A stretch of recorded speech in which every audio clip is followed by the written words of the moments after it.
My name is David Bear, and as you guys know, I love sports a lot. Although I don't play it as much as baseball and football, I still do love to watch and play basketball. And today I'm going to talk about a change that will attract the next generation of NBA fans. So up until 1976 in basketball, if you made a dunk, a layup, or a shot from the other side of the court, it was worth 2 points. And here is basketball being played in the 1970s.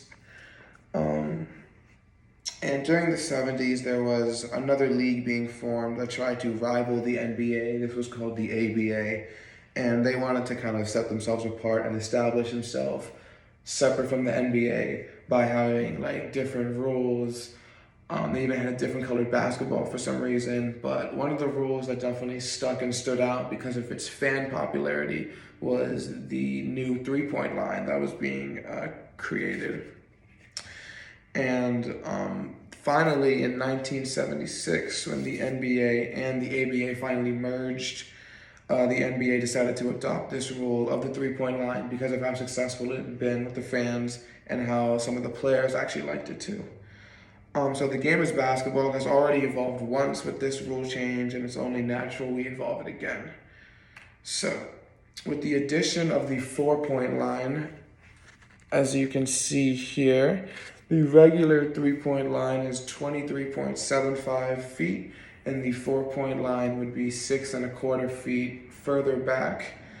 And with the addition of this four-point line, this would increase fan interest tons. It would generate revenue. The fans would like it a lot more because of like the increased pace of the game and the new competitiveness that they would pretty much add.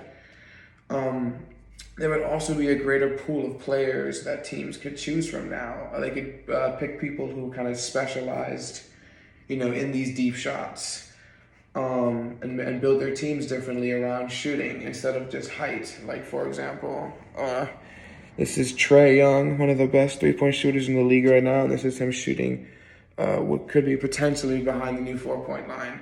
So they could build their players around people who can just shoot pretty much from anywhere on the basketball court, 37 feet out.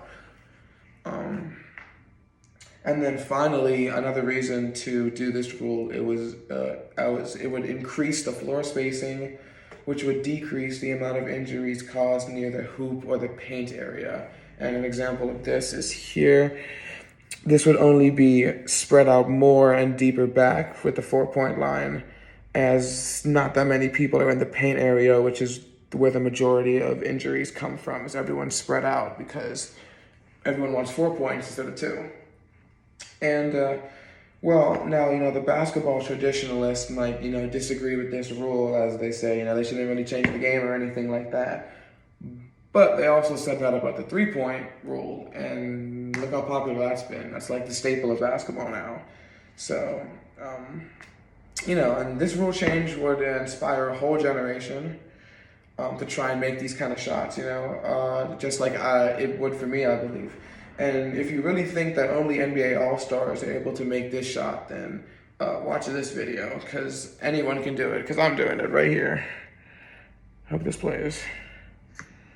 Fire.